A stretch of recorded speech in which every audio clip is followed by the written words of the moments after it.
In a previous video, I explored ways that you could live on $1,400 per month, which is the average Social Security payment that Americans receive. However, what I learned is that many people live on substantially less than that, and I know that this is out of necessity for those people, and I know that it can be a struggle to do if you live in the US or UK. What if your monthly income is $1,000 or less?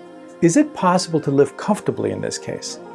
The good news is yes, it is. But if you want to live well, without struggle, you would be well advised to expand your horizons and consider living in another country where the cost of living is substantially less than that in the US or UK. But where in the world can you live safely and joyfully on $1,000 a month? I looked at 32 different countries that are on multiple lists of the best countries to retire in. And after examining all the costs, healthcare, safety, entertainment, and ease of getting a visa, I've come up with a list of the 5 best countries that you should consider moving to if you want to live well on $1,000 per month or less. The results are coming up right now.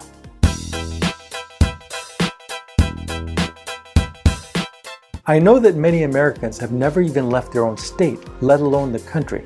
So this can be a scary move because of the many unknowns and questions that come to mind, such as, will I have to learn a new language? Will it be safe? What are the visa requirements? Which city should I live in? And what will I need to budget? I've done the research by gathering and analyzing the data on the top 32 countries, and here are the best 5 in alphabetical order. Bolivia. If you're looking for a country that gives you big bang for your buck, it would be tough to beat Bolivia. Although it's landlocked in a corner behind the Pacific Ocean facing Peru and Chile, Bolivia is probably the cheapest place to live in South America. Bolivia has the largest Native American population in South America, and of course, it's the Native Americans who invented the frugal lifestyle. Farming is the main occupation of Bolivians, although only 10% of the country is fertile. Cochabamba is a popular choice among expats who want a slow lifestyle and access to some of the comforts of home. Eating out is very affordable here. You can find restaurants serving fried or rotisserie chicken with rice and fries for about $1.50 to $2 and beer for 75 cents. Not only is the food affordable, but also healthcare and the real estate. You can live in a detached house for $500 a month in rent. That same home would cost $2,000 and up in almost any US city. The main drawback to Bolivia is that you'll need to learn Spanish to get around, and English is not widely spoken. In addition, about 1/3 of the population speaks other Native American languages only.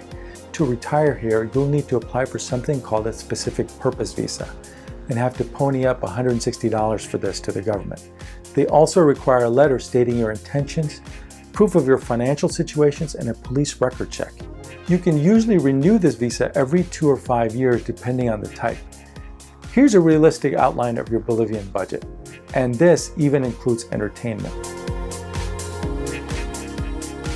Cambodia is centrally located in Asia and is a country that has seen an economic boom for the last 15 years, largely due to tourism to the world-renowned temples of Angkor Wat. You might be initially attracted to these temples or the Buddhist values and lifestyles of its people, but it's the cost of living that's really going to win you over. Cambodia will allow you to upgrade your lifestyle to luxurious on a modest budget. People tend to imagine Cambodia as a total departure from the Western world, but that's not actually true. There are lots of Western influences, from foods to restaurants to movies. Many expats say they can live very comfortably on $1,000 a month. In fact, a lot of expats even have housekeepers on this budget. This is something only the rich have in the US or UK, but in Cambodia, you can have a house cleaner for as little as $40 a month. The city of Siem Reap would be a good choice. It's easy to get around here, especially on a motorbike. And most places have reliable Wi-Fi. It's small, so most foreigners who live here for more than a few months end up knowing each other. Another big advantage to Siem Reap is that English is widely understood and spoken here by almost all educated people. Beware though that this is one of the cheapest places in the world, but it's also one of the hottest. It can get scorching hot in the summer, so if that's something you can't stand, then avoid this place. If you want to move to Cambodia, you'll have to apply for a business visa at a cost of $35. Now, once you have this, you can extend it on an ongoing basis indefinitely. Here's a realistic budget for Cambodia.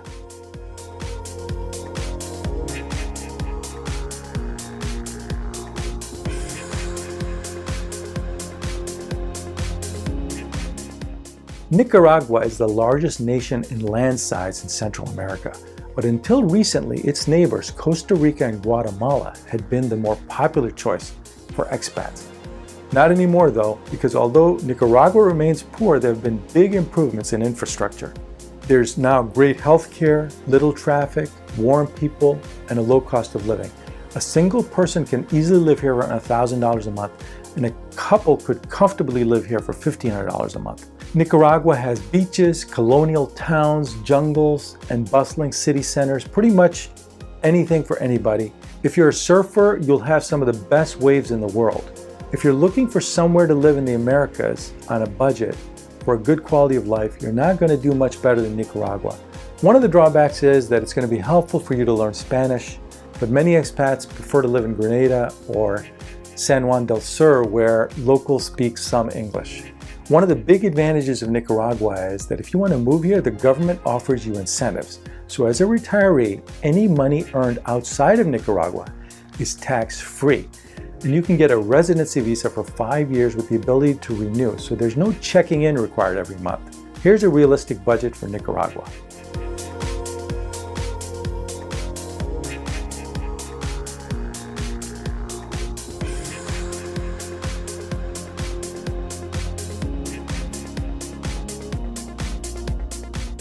Philippines is perhaps the cheapest English-speaking country in the world.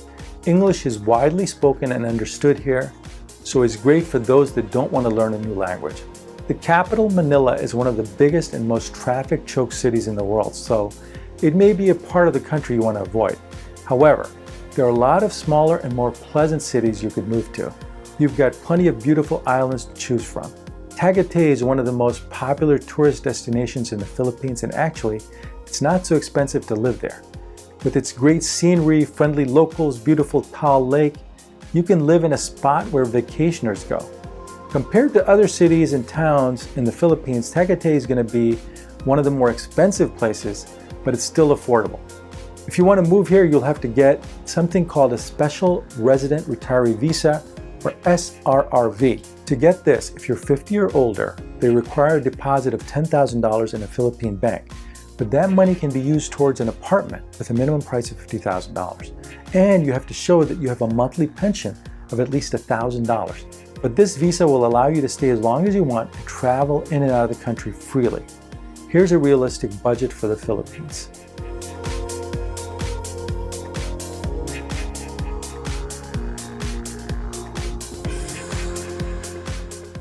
Vietnam. Most people who grew up in the 60s and 70s may find this hard to imagine, but Ho Chi Minh City, formerly Saigon, is now a real hotbed for digital nomads and entrepreneurs. There is cheap rent, fast internet, great food, and cheap beer. Lots of foreigners live here and rave about it. Many don't even have a kitchen because it's so cheap to eat out all the time, and there are lots of short-term furnished apartments rentals that come with towels and a maid. You can live here on a tourist visa more easily and cheaply than in Thailand, which is another popular expat spot. Vietnam's most expensive city is Ho Chi Minh City, followed by Hanoi. But if you live outside these two largest cities in places like Da Nang or Hoi An, prices will be much lower, but will have fewer Western amenities. Da Nang is the third largest city in Vietnam and a great option to establish your home base.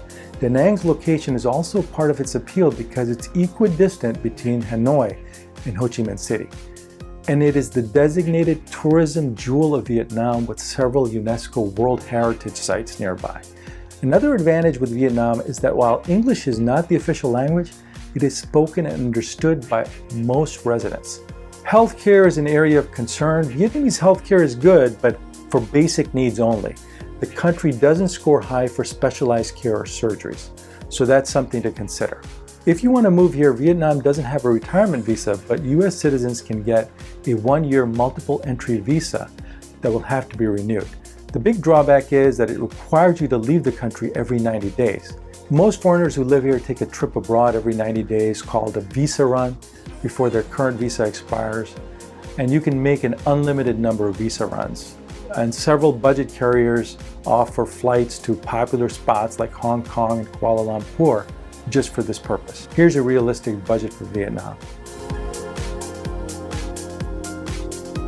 My analysis showed these to be the 5 best countries. But what do you think of this list? Which countries are your favorites? Are there other countries that you wish I would have talked about? I'll see you in the comments below. Arvinash here. If you like our videos, please support us by subscribing. Subscribing costs you nothing. It just means that you're going to be informed whenever we put up a new video. We make about 1 to 2 videos a week. We'll see you in the next video.